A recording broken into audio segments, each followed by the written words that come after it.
Section 1. Introduction. The Shore of Ancient Dreams. Close your eyes, take a slow breath in, and let it go. Again. Breathe in and release. You are not in a hurry. You have nowhere to be. Whatever you were doing today, whatever weight you carried through the hours, you can set it down now. Right here, gently, the way you might set down a heavy stone on a quiet riverbank, and simply walk away from it. You are going somewhere ancient tonight. Somewhere so old that the stones there have forgotten their own names. Somewhere so vast and so still that even the gods, when they wished to rest, came to breathe the air and remember who they were. You are going to Greece. Not the Greece of maps and airports and busy city streets, though that place is beautiful in its own way. No, you are going to a Greece that exists only in story. A Greece that lives in the oldest part of your imagination. That place deep in the mind where archetypes dwell, where symbols breathe and move, where the world is always a little more luminous than the one you wake into each morning. This is the Greece of myth. And tonight, you will move through it slowly as the tide moving up a dark beach, as slowly as clouds drifting across the face of a full moon. There is no rush here. There never was. Imagine now that you are standing at the edge of the sea, the Aegean Sea. It is night, and the water is so dark it looks like polished obsidian, and yet it moves. It breathes. It rises and falls with a rhythm so ancient it was old before the first human being ever opened their eyes and looked at the sky. The waves come in, one after another, each one whispering something as it slides across the sand, something too soft to hear, but too real to ignore, a language older than words, spoken by water, understood by the body. You stand there, you feel the cool sand beneath your feet. It is fine and dry at the edges where you stand, just beyond the reach of the tide, and with each wave that rolls in, you feel something release in you, a tightness in your chest, a knot in your shoulders, a thought that had been circling and circling. It loosens, it drifts, it dissolves like sea foam in the dark. The stars above you are extraordinary. In this ancient world, there are no city lights to drown them out. The sky is pure black and absolutely full. Not just full, but crowded, dense with light. The Milky Way, a great luminous river poured across the dark from horizon to horizon. The ancient Greeks looked up at this sky every night. They knew it the way you know your own hands. They gave names to the patterns in the stars, and in those names they embedded their stories. Stories of gods and heroes, and monsters and love. All of it written in light across the dark. You look up now. You find the bright ones first. Sirius, the dog star, blazing low in the south, brilliant white. The Pleiades, the seven sisters, clustered softly in the northeast. Orion, the great hunter, standing tall on the celestial equator, his belt 3 perfectly spaced points of light, his sword hanging below, his shoulders marked by reddish Betelgeuse and blue-white Rigel. These are not just stars to you tonight. They are characters in a story. They are presences.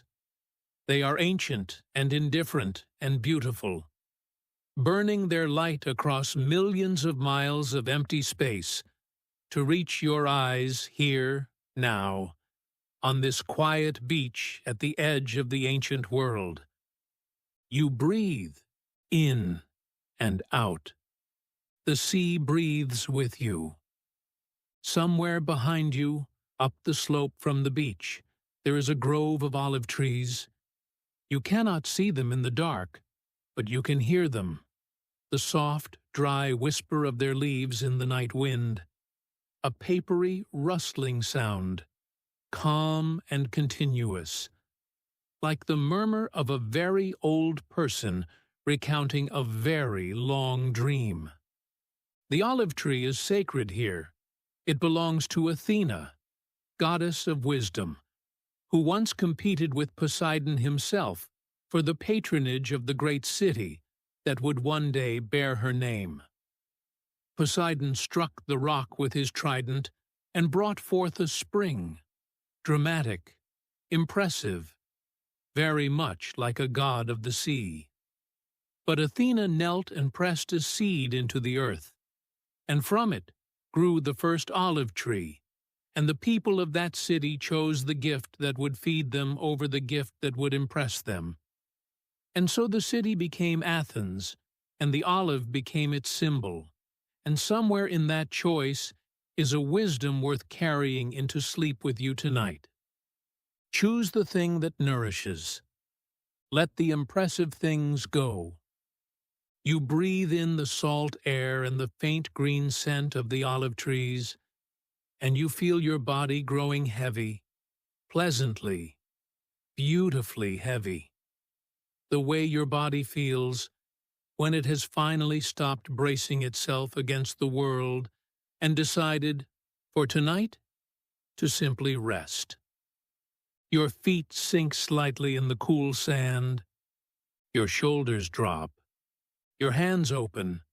The sea comes in and goes out, comes in and goes out, and somewhere in that rhythm, as old as the whir.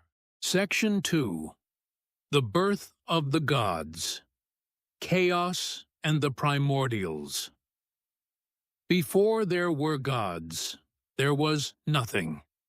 Or rather, there was something that felt like nothing. There was chaos. Now, when the ancient Greeks said chaos, they did not mean disorder the way we sometimes mean it, the confusion of a busy day, the mess of an unfinished room. Chaos, in the ancient sense, was something different, something vast and dark and potential. A yawning gulf, an immeasurable abyss, not empty exactly, but undifferentiated. The way the moment before a thought arrives in your mind is not quite empty, but not quite formed either. It is the space before the first word, the silence before the first note of music. In this primordial state, nothing moved, nothing breathed. There was no light, no dark, no up or down. There was no time, because time is only meaningful when things are changing, and nothing was changing. Everything that would ever be was somehow contained in this absolute non-state. The way every story ever told is somehow contained in the silence before someone begins to speak. And then something stirred. The ancient poets disagree about what happened next. They always do. That is the nature of myth. It does not demand a single version. It is rich enough to hold contradictions, flexible enough to accommodate multiple truths at once. Some say that out of chaos emerged Gaia, the earth, and Eros, the force of love and attraction, as if the universe, from the very beginning, was organized around the principle of connection, of one thing reaching toward another, Others say chaos itself gave birth to Erebus, the primordial darkness, and to night, Nyx. And from the union of darkness and night came ether, the upper air, and Hemera, the day. Imagine it. Darkness and night, moving together in the void, and from their union, light, day. The first morning. The first time anything had ever been illuminated, had ever been seen. What a moment that must have been, even if there was no one yet to see it. But there was Gaia, Earth herself. She emerged from chaos not as a planet, not as a rock spinning in space, but as a goddess, vast and ancient and deeply, primordially present. She was not a metaphor. She was a person. If a person can be the size of everything solid, if a person can be the ground beneath all feet, the foundation of all existence, she was warm, she was generous, she was, from the very beginning, a mother.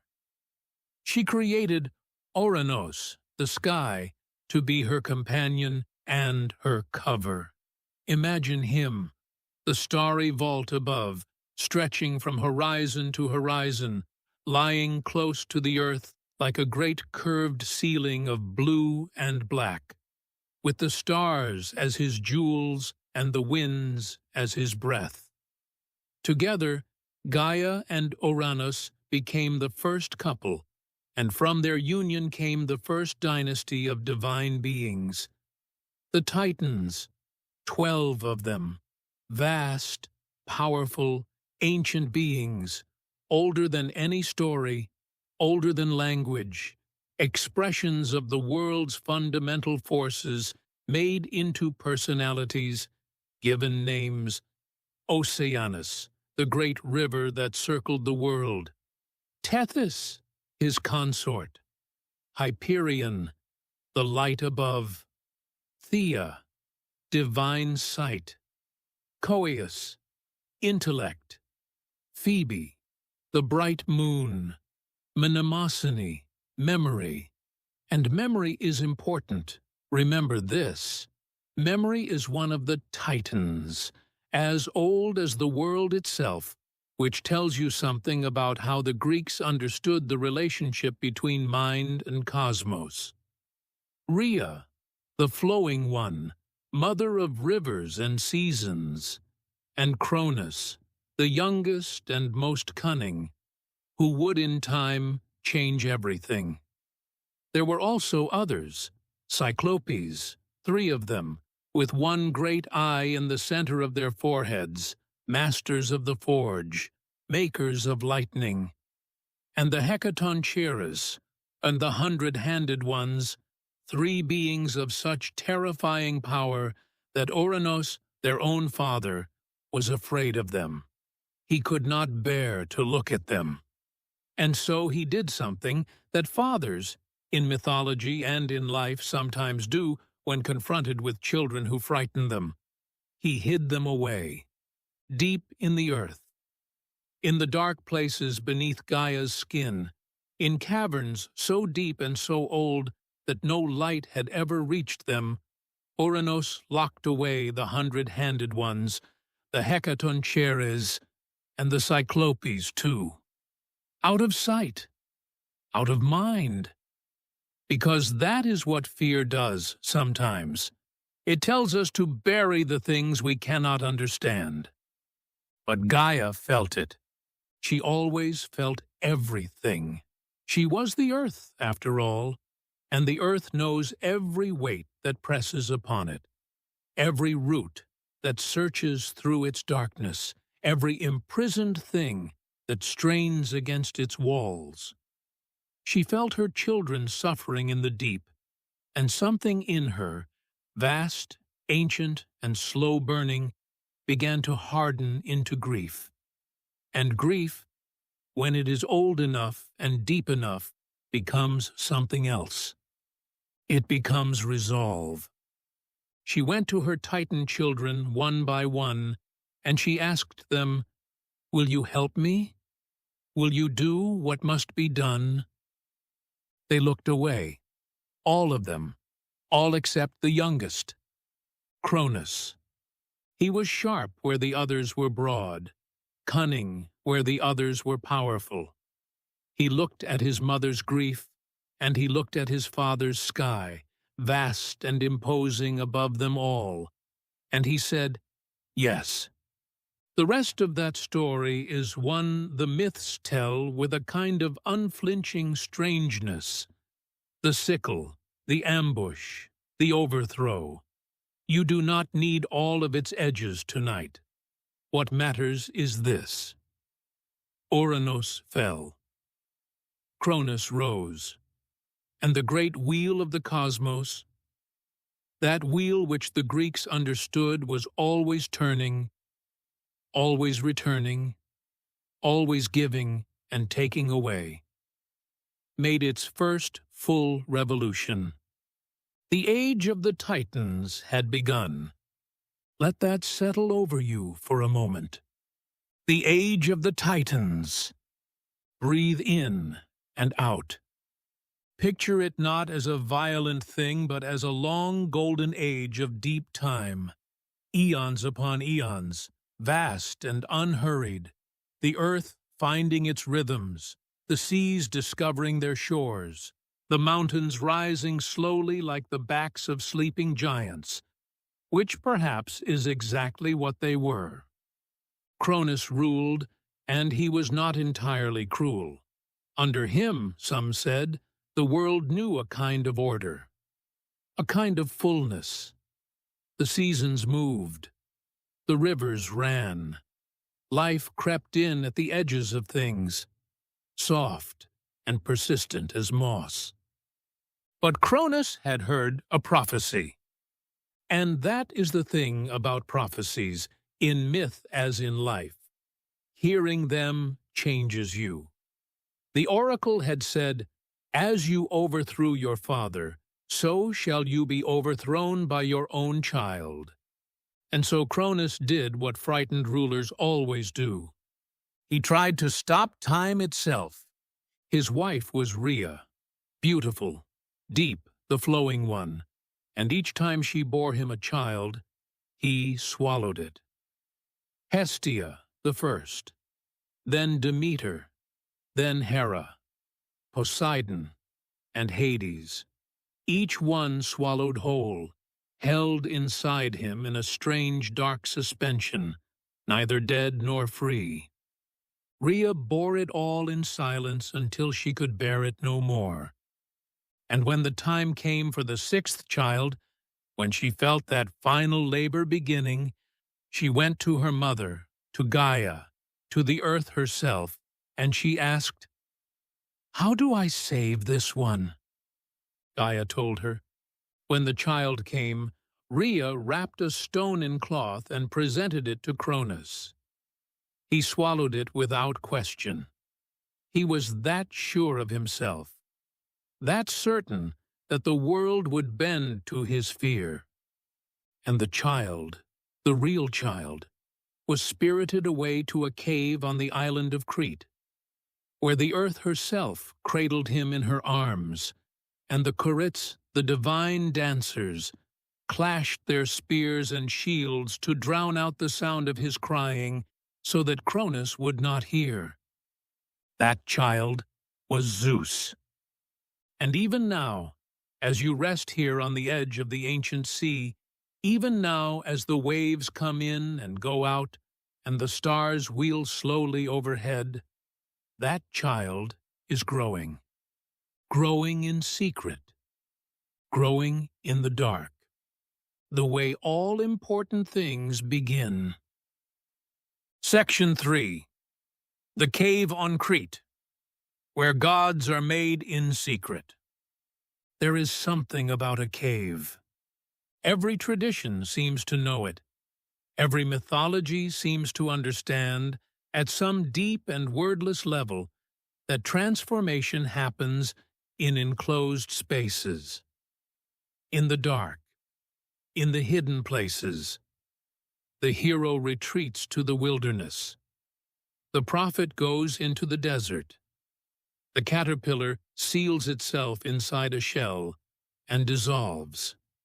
Completely, utterly dissolves, before it becomes something winged. The cave on Crete, where Zeus grew to godhood, was called Dictaeon Antron, and it was carved into the flank of Mount Dicte, deep in the island's eastern highlands.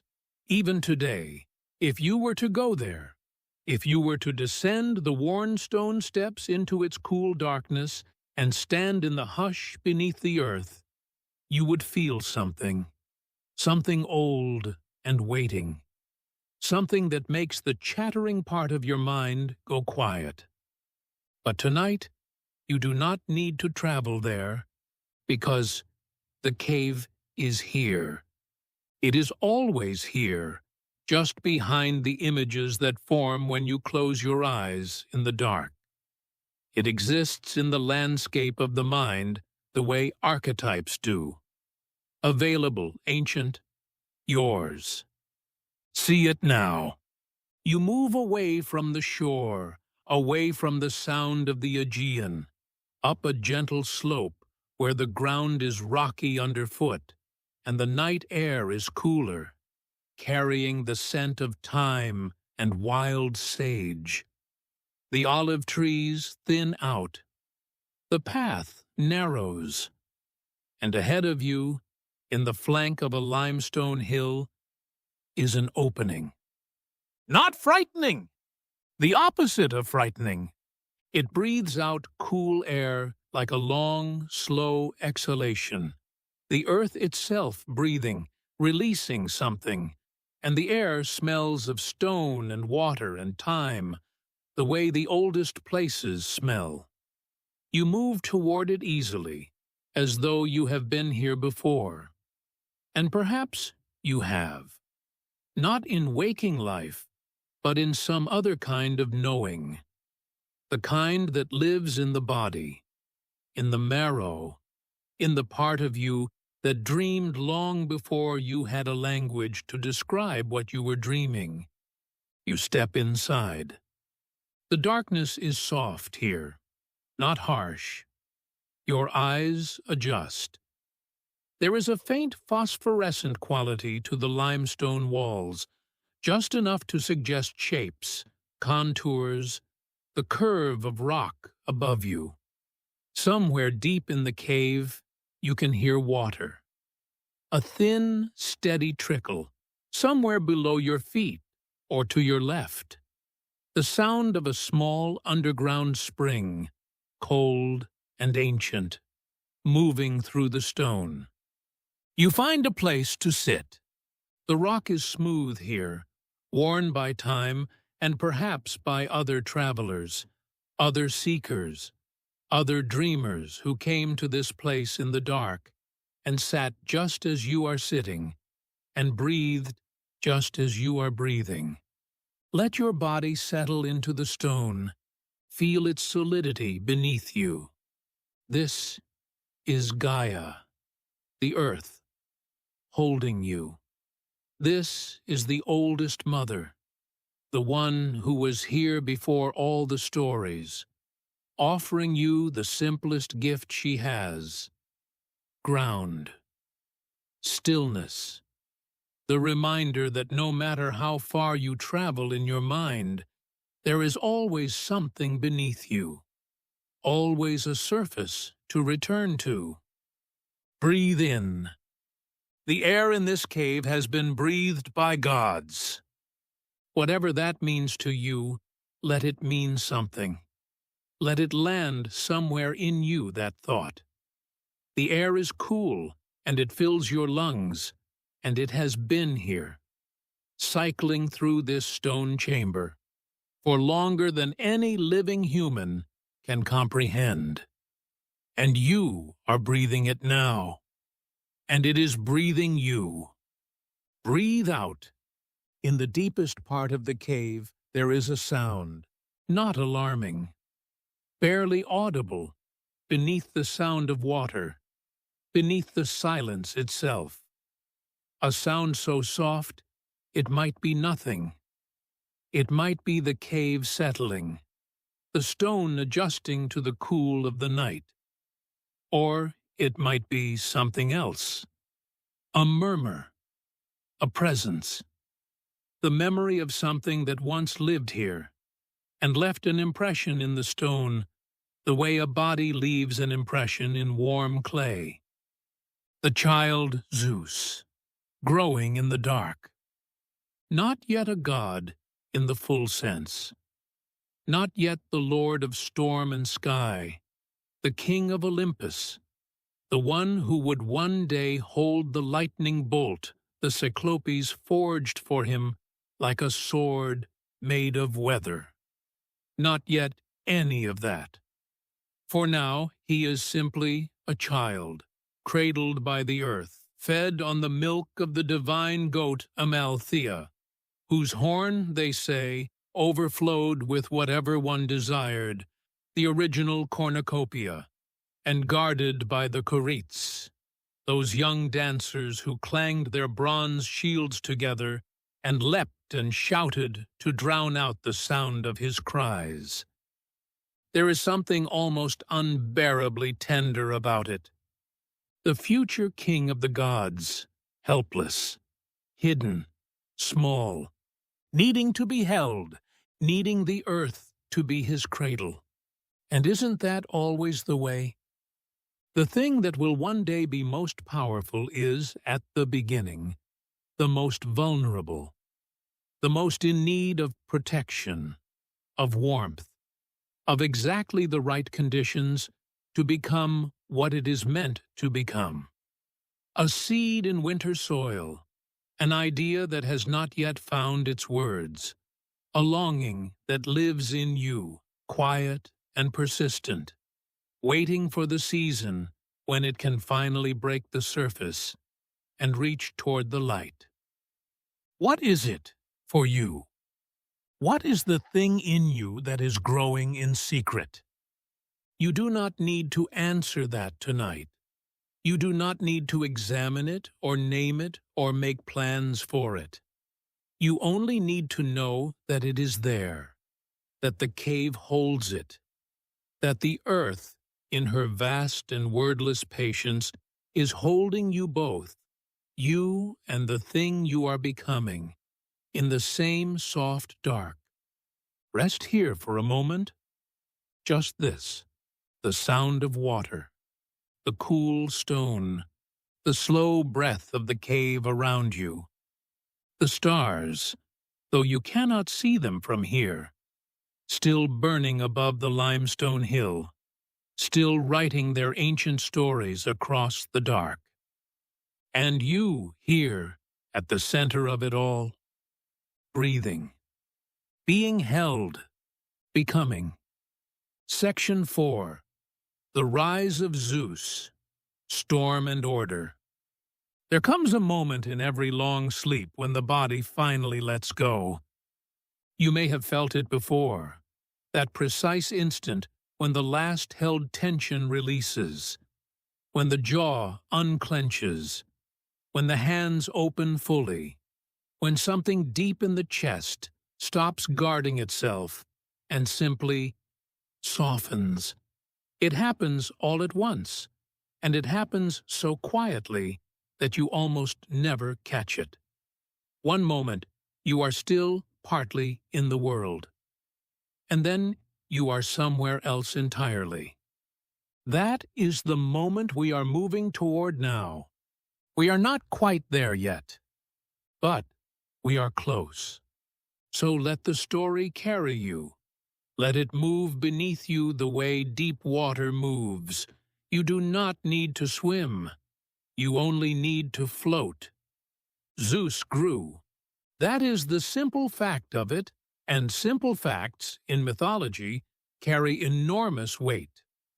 He grew in the cave, fed by the earth, protected by the dance of bronze shields, until he was no longer small and no longer hidden, and no longer in need of anyone's protection.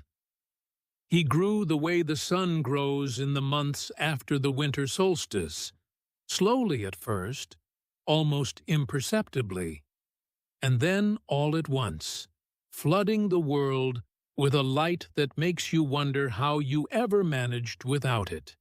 When the time came, he went to his father. He did not go with a sword at first. He went with cleverness, with a potion prepared by Gaia herself, slipped into Cronus's cup. And Cronus, the one who had swallowed the world to keep it still, the one who had imprisoned his own children in the darkness of his own body, Cronus drank it, and the children came back. One by one, they came back into the light. Hestia first, oldest and most serene, goddess of the hearth and the sacred center of things, the one whose fire burns at the middle of every home and every heart. Then Demeter, dark-haired and deep, who carried the green world in her hands. Then Hera, proud and electric, whose eyes missed nothing. Then Poseidon, who shook the earth when he walked, and had the sea in his blood. And last, Hades, quiet, contained, the one who had always been somehow older than his years, who had spent so long in the dark that the dark had become his element, his kingdom, his character. They stood together for the first time, the children of Cronus and Rhea, the next generation, and the great wheel began to turn again. What followed was called the Titanomachy, the War of the Gods. 10 years it lasted, 10 vast mythological years, which means long enough for the world to be remade entirely. The Titans were enormous and ancient, and had the weight of the previous age behind them. The Olympians, Zeus and his siblings, were younger, quicker, burning with the particular hunger of those who have something to prove. For a long time, neither side could win.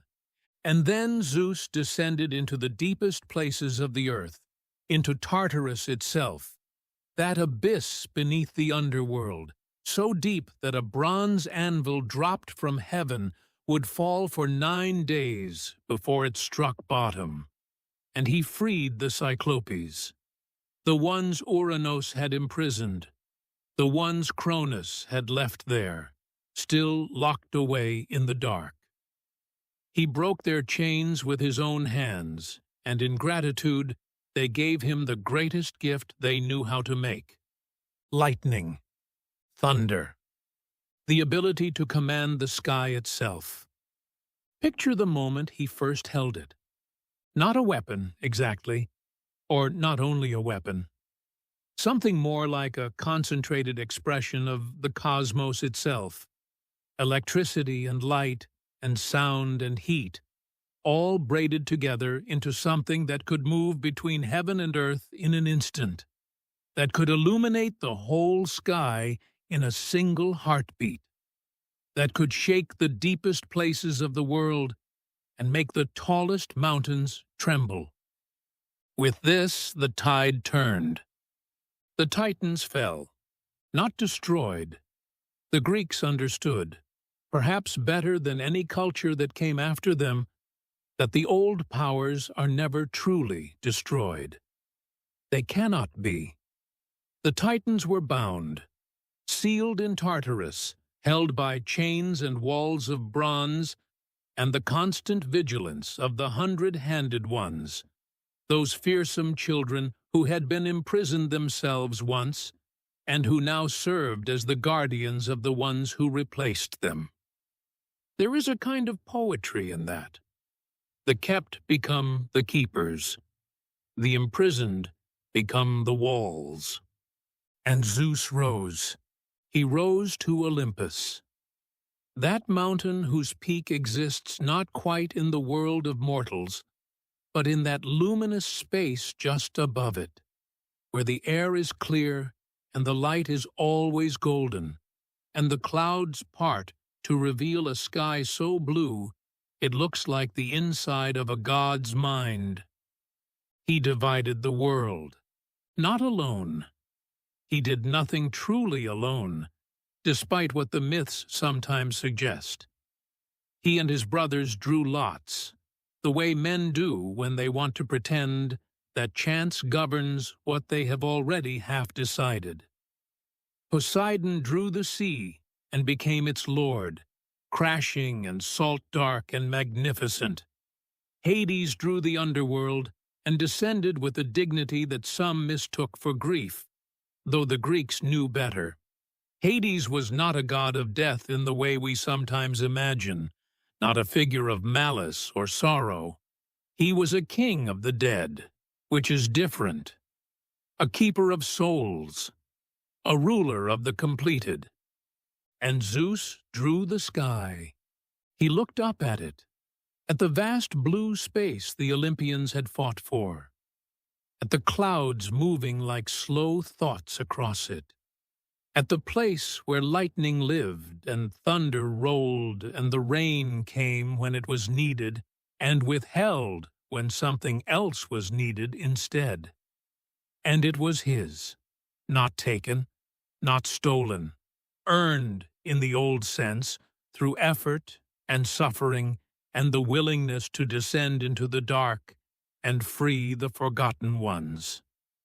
Order had come to the cosmos. Imperfect order, contested order. The kind of order that requires constant tending, that can be disrupted by jealousy and desire, and the unpredictable passions of beings who are very powerful and only sometimes wise, but order nonetheless. And isn't that enough? Isn't that, in fact, the most we can ask for? Not a world without chaos, but a world where chaos has been met, wrestled with, and given a boundary. Not a life without darkness, but a life where the darkness has been descended into and something has been brought back from it. Zeus holds his lightning bolt. The sky opens around him, vast and blue, and somewhere far below, on a quiet beach at the edge of the Aegean, the waves come in, and go out, and come in again. Let your breathing slow now, even slower than before. The story has done its work. It has carried you through the first age and the second, through chaos and creation, through imprisonment and liberation, through the long dark of the cave and the first crack of light on the other side. You don't need to hold any of it. You don't need to remember the names or the order of events or the details of who drew which lot or which titan was bound by which chain. The story was never really about those things. It was about something else, something that moves underneath the names and the events like the current beneath the surface of the sea. It was about transformation. It was about the thing growing in the dark that does not yet know what it will become. It was about the willingness to descend into the cave, into Tartarus, into the deepest and most frightening places, and find there, in the dark, the ones who have been forgotten, and free them, and receive in return the lightning. Whatever your lightning is, whatever it is that you carry that feels like it was made specifically for your hands, it is waiting. But not tonight. Tonight is for rest. Tonight is for the cave, warm and still and safe. The sound of underground water, the cool breath of the earth moving gently around you. Let your body sink. Let your thoughts drift the way clouds drift across the peak of Olympus, slowly, without destination, dissolving into blue. You are held. You have always been held by the earth beneath you, older than any story, by the dark above you, full of stars you cannot see, but know are there, by the rhythm of the sea still breathing at the edge of everything, its voice too soft now to make out the words, but so familiar, so constant, so completely and utterly without urgency. Just the waves, just your breath, just the ancient dark, and you, somewhere inside it all, still, safe, drifting. She Sandien She Yifan. Section 5. Demeter and Persephone. The story of every winter. There is a grief so large that it changes the weather. You have perhaps felt something like it, not necessarily the full weight of it, but the shadow of it. The way a great loss can make the world look different. The way the colors seem to drain out of things. The way food loses its taste and sleep loses its depth, and the ordinary pleasures of an ordinary day become somehow unreachable, as though they exist behind glass. Demeter knew this grief. She knew it completely. And because she was a goddess, because she was not just a person who felt things, but a force that was things, a deity whose inner life was indistinguishable from the outer world, when she felt it, the world felt it too. But we are moving too quickly. Let the story begin at the beginning. Picture a meadow. Not just any meadow. A meadow so full of flowers that the color seems to vibrate in the air above it. Narcissus and crocus and hyacinth, asphodel and wild violet. Their scent so thick and sweet, it is almost a substance you could hold in your hands. The light here is warm and golden and heavy with the hum of bees. The grass underfoot is soft. The sky above is the particular blue that exists only in the Aegean world. That color so saturated and so clear that looking at it feels like drinking cold water on a hot afternoon. And in this meadow, a girl, Persephone, daughter of Demeter and Zeus, which means she carries in her nature both the green growing world and the sky, both the patient generosity of the earth and the electrical unpredictability of storms. She is young in the way that spring is young, not naive, not fragile, but new, bright. Not yet acquainted with the darker seasons, she is picking flowers. She moves through the meadow easily, her arms full, reaching for this bloom and then that one, her attention caught by each new color, the way attention is caught when the world is still primarily a source of delight rather than concern. She is entirely present, entirely here. The way we sometimes are in moments that we will later, looking back, recognize as the last moment before everything changed. She reaches for a narcissus. The earth opens. This is the part the myth does not soften, and I will not soften it either. Not because this is a story about fear, but because it is a story about truth. And the truth is that sometimes the earth opens beneath us without warning. Sometimes the meadow, the ordinary beautiful meadow where we were simply moving through our lives and picking flowers, gives way, and we fall down through dark soil and deeper dark, and the roots of very old trees, and the cold that lives beneath the warmth of the surface, the cold that is always there, patient, waiting, the temperature of the deep earth that does not change with seasons because it is below seasons, below weather, below the reach of the sun, down into the kingdom of Hades.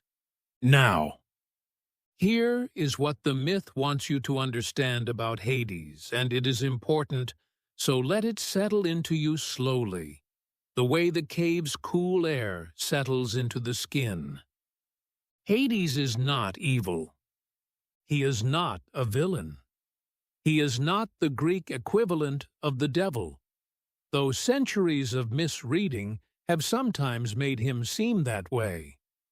He is the king of the dead, which means he is the king of all the dead, everyone who has ever lived, everyone who will ever live, every person who has drawn breath in the world above, must eventually come to his kingdom. He rules what is permanent, what is complete, what cannot be undone. He is also, and this the myth tells us quietly, between the lines, profoundly lonely. His is the only kingdom with no visitors who chose to come, no pilgrimages, no festivals, no prayers offered willingly. The living feared him too much to honor him. They whispered his name if they had to speak it at all, and turned their eyes away. And so he ruled his vast and shadowed kingdom, full of souls, full of the accumulated weight of every human life ever lived, in a silence that had no bottom to it.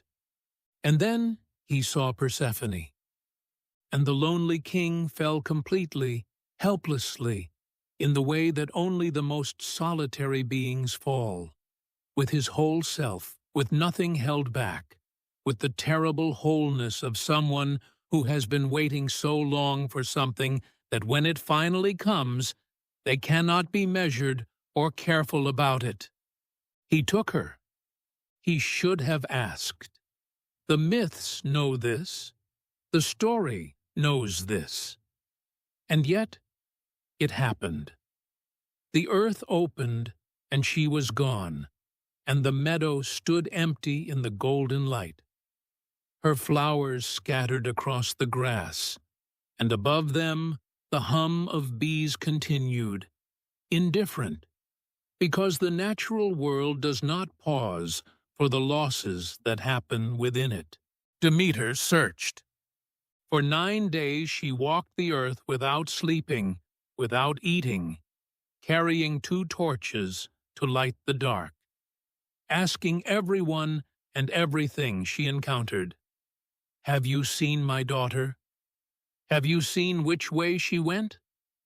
The rivers knew, the mountains knew, even the sun, great Helios, who sees everything from his daily crossing of the sky, knew, and eventually, reluctantly, told her. And when she understood what had happened, when the full weight of it finally settled into her, Demeter did something that only a goddess could do, and only a mother would. She stopped the world. Not dramatically, not with thunder or proclamation. She simply withdrew. She sat down at the edge of a well in a small town in Eleusis, disguised as an old woman, and she stopped working. She stopped blessing the seeds. She stopped warming the soil. She stopped sending the rain into the ground to wake the roots. The wheat stopped growing. The vines stopped reaching. The trees held their blossoms closed. The earth went still and cold and hard in a way it had never been before, and the animals grew thin, and the humans grew afraid, and the altars where they burned their offerings to the gods grew cold too, because there was no harvest to sacrifice from and nothing left to give. And the gods, watching from Olympus, began to grow worried, because gods, in the Greek understanding, need human worship the way a fire needs air. Without it, something diminishes. Without it, the divine itself, however vast and powerful, becomes a little less present, a little less. Zeus sent messenger after messenger to Demeter, sitting at her well. She would not move. She would not relent. Not until she had her daughter back. There is something I want you to feel in this part of the story. Not the grief, exactly. You know enough about grief. We all do. I want you to feel the dignity of it. Demeter's refusal is not weakness. It is not madness. It is the most complete expression of love that the myth can imagine. A love so total that it will hold the whole world hostage rather than accept its loss. It is the mother who will not be consoled, the love that will not be reasoned with, the part of us that knows, with a certainty that goes below thought, below strategy, below the part that weighs options and calculates costs, that knows that some things simply cannot be let go of. There is something almost frightening about that kind of love, and something almost sacred. A compromise was reached. These things always end in compromise, in myth as in life. Hermes was sent, swift, clever, the one who moves between worlds more easily than any other god, to the kingdom below to negotiate. And Hades agreed. He would release Persephone.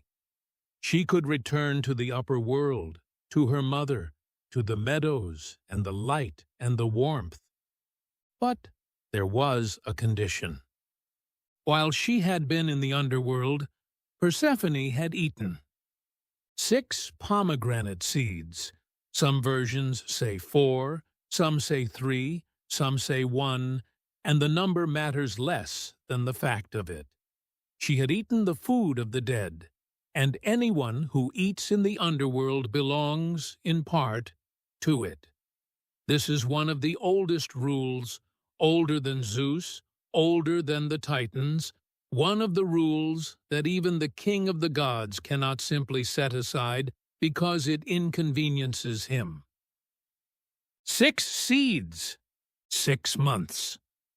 For half the year, Persephone would return to the world above, to her mother, to the meadows, to the light. And for the other half, she would descend again to her husband's kingdom, to rule beside him as his queen, as the lady of the dead. When Demeter understood this, she wept, and then she rose, and the world woke up. Feel that. Let your mind hold that image for a moment before it dissolves into sleep. The earth waking up. The moment when Demeter, still grieving, still incomplete, still carrying the wound of those 6 months that would return every year without fail, the moment she stood up and began to work again. Not because the grief was gone, not because she had accepted the loss fully or found a way to make peace with it entirely, but because her daughter was here, now, today, running toward her across the thawing ground, arms open. And that was enough. That is always enough.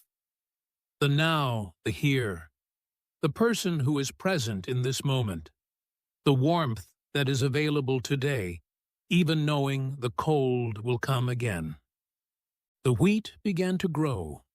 The vines unfurled. The trees opened their blossoms to the warming air, slowly, one by one, like hands opening in trust. And that is why, the Greeks said, there are seasons. That is why the world goes cold and hard and dark for part of every year. Because a mother is waiting. Because a daughter is below. Because even the earth grieves. And grief is not a flaw in the design, but a feature of it.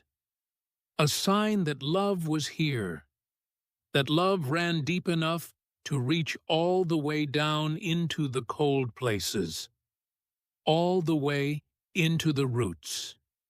And that is why spring comes. Because love, even love that has been separated, even love that has been through the dark, love always finds its way back to the surface. Always. Let that be the last image you carry into sleep tonight.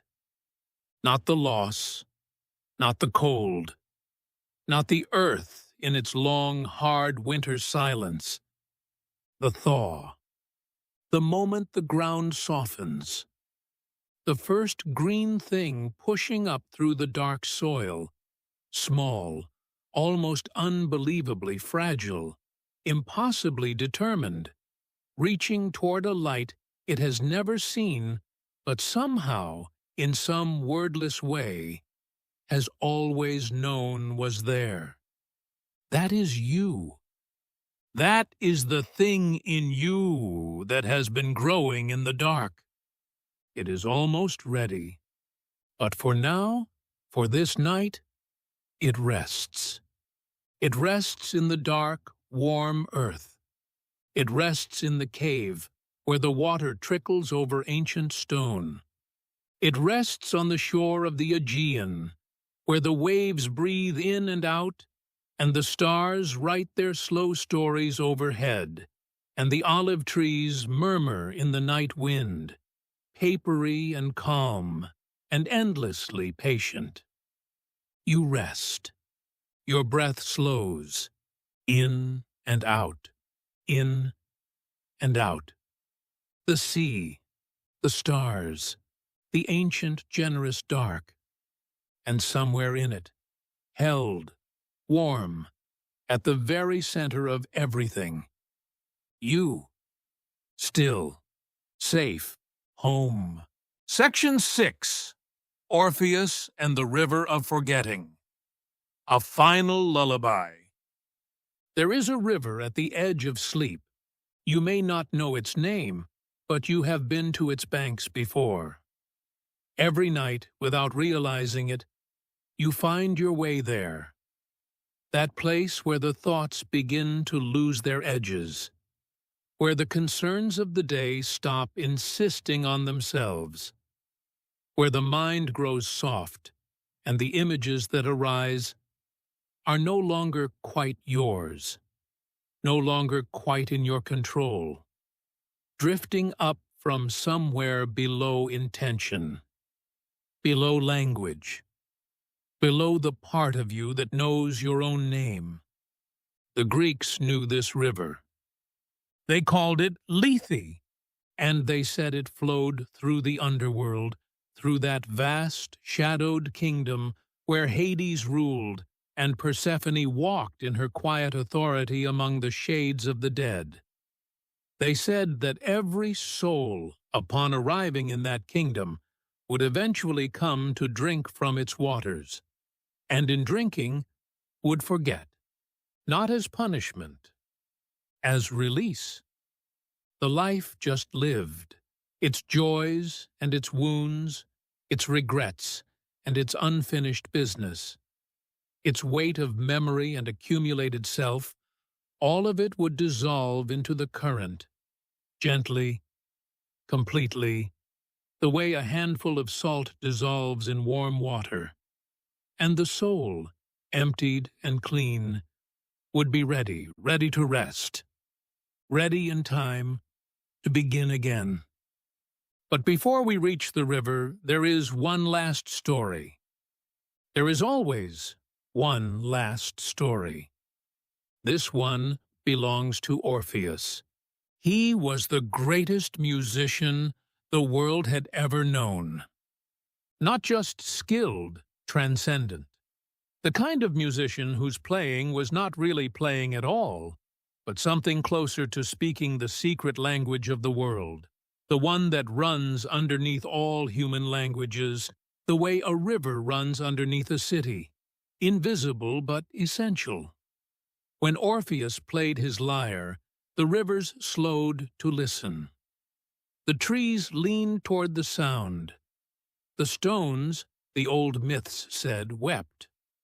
Not from sadness, from recognition, from the feeling of hearing, for the first time, something that perfectly expressed what it was to be exactly what they were. He played, and the world became more itself. He had a wife, Eurydice, and he loved her the way musicians sometimes love, completely, ruinously, with everything he had, holding nothing in reserve. She was the ground beneath his music, the reason the notes reached as far as they did, the presence that made all the beauty mean something. And then, one day, in a meadow not unlike the one where Persephone had gathered flowers, she was gone. A serpent in the grass. A sudden, senseless end. The kind of death that has no grandeur in it, no meaning, no arc. Just absence where presence had been. Orpheus did not eat, did not sleep. He sat by the river and played, and what came from his lyre then was not beautiful in any comfortable sense. It was the sound of a world with a hole in it, music shaped around an absence. And it was so honest and so raw and so completely without self-pity that even the gods, listening from their mountain, had to look away. And then he made his decision. He would go down. He descended into the underworld alive, which no mortal was meant to do, which was in every sense of the word impossible, and he played as he went. He played through the dark and the cold and the gathering shadows of the dead who pressed around him, drawn to the warmth of his music, the way the living are drawn to fire. He played past Cerberus, the great three-headed dog who guarded the gate, and the dog lay down and closed all three of his eyes and let him pass. He came to the river Styx, black and slow, and Charon the ferryman, ancient, humorless, unmoved by anything in the 10,000 years he had been doing his work, stopped his boat and listened. And when the last note faded, he held out his hand and helped Orpheus aboard. He played through the fields of asphodel, where the ordinary dead wandered in their gentle twilight, and they stopped wandering and stood still and let the music wash over them, and for a moment, just a moment, their faces showed something they had forgotten they could feel.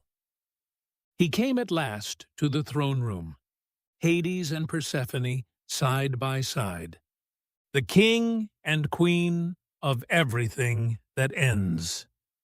Orpheus stood before them and he played. He played everything. He played the memory of sunlight on moving water. He played the weight of a sleeping child. He played the particular silence of a house after everyone has gone to bed, and you are the last one awake, and the house is breathing around you, and you feel, just for a moment, the strange completeness of simply existing, of being here, of being at all. He played love, not the idea of it, not the symbol, the real thing, specific, mortal, irreplaceable, the kind that cannot be transferred or substituted or recreated because it was this person, this voice, this particular way of turning her head when she was thinking of something far away. And Persephone wept.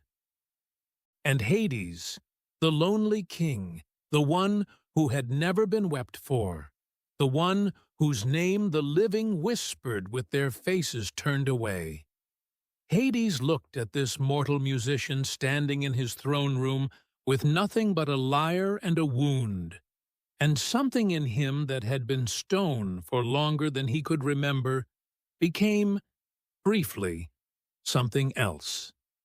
He said yes. There was one condition. There is always a condition.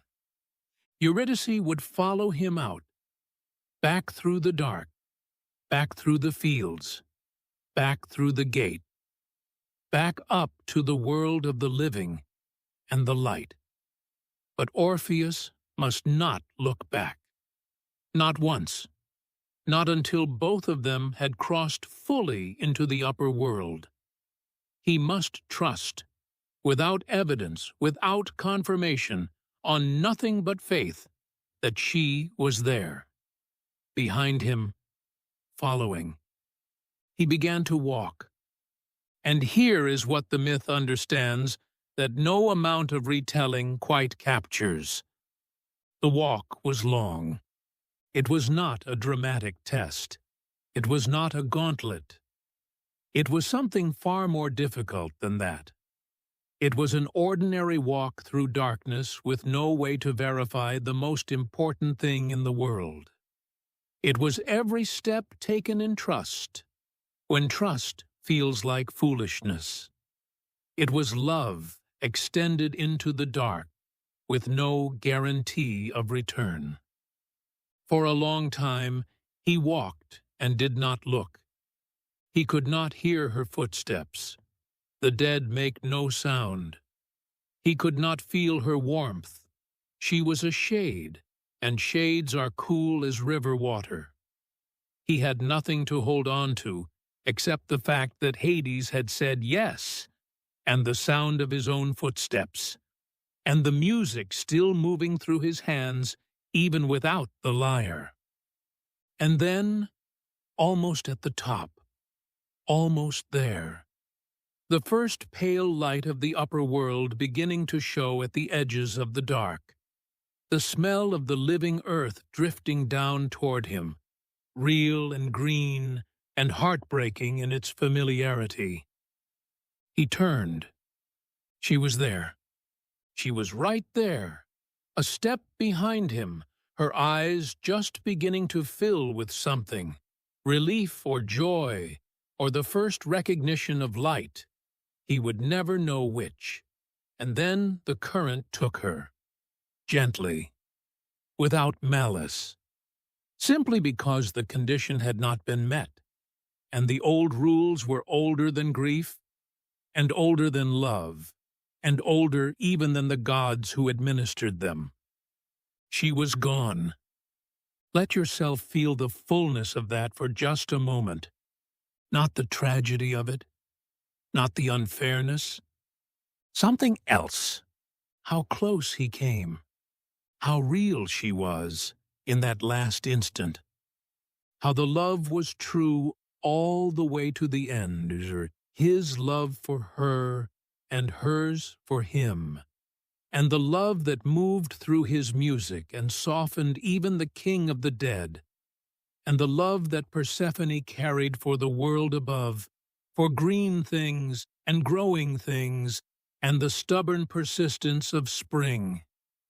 All of it real, all of it true.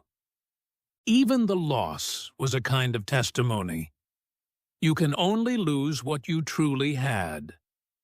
And now, the story is complete.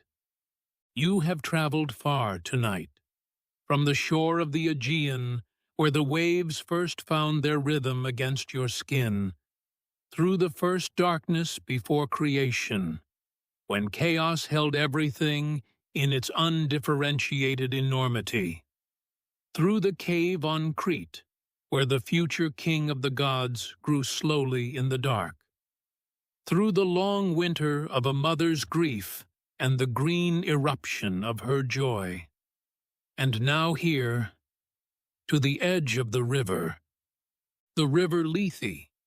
It is very close now. You can hear it if you listen, not with your ears exactly, but with that softer sense, the one that operates just below waking, just above sleep, in that luminous borderland where the mind begins to release its grip on itself.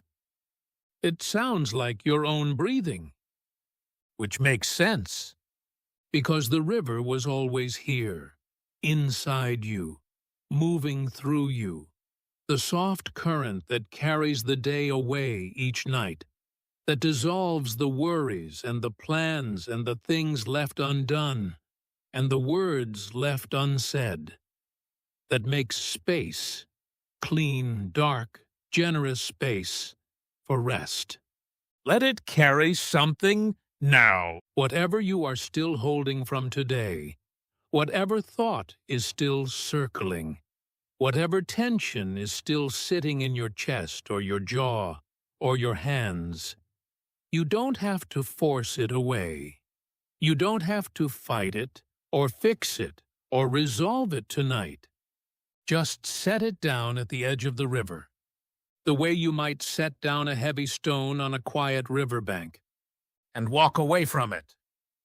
It will be there in the morning if you need it. These things always are.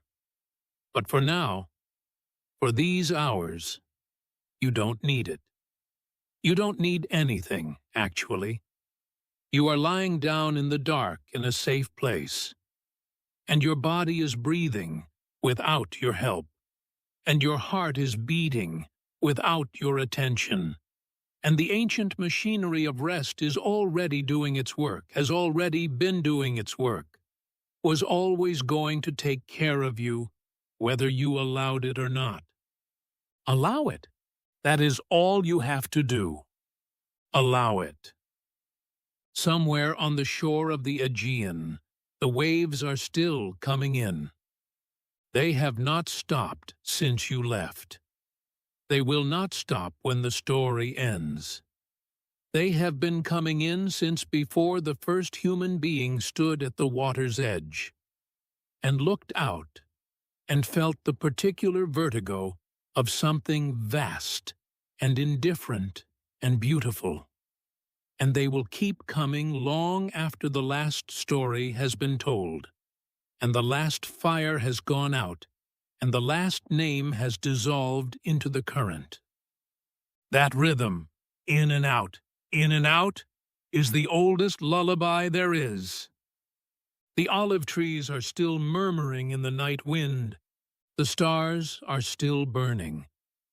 Sirius and the Pleiades and Orion, with his belt of three, still writing their slow stories across the dark, still doing what they have been doing for longer than any story can reach.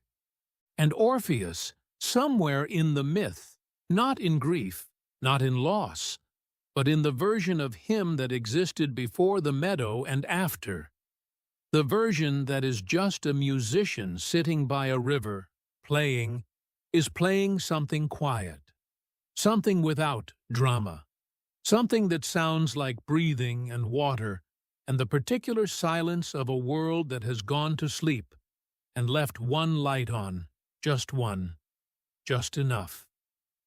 You are underneath that light. You are held in that sound. Your body is heavy and warm and completely, finally, still. Your breath is slow, slower. The images, if there are images, are not quite yours anymore. They drift and shift and dissolve the way clouds dissolve, softly, without destination, without loss. The river is here. You are already in it. The current is gentle. The water is warm. And you are moving, not toward anything, not away from anything, just moving, the way the river moves, the way the breath moves, the way everything that is alive and at rest moves, without effort, without end, into the beautiful, ancient, welcoming, dark. Sleep well.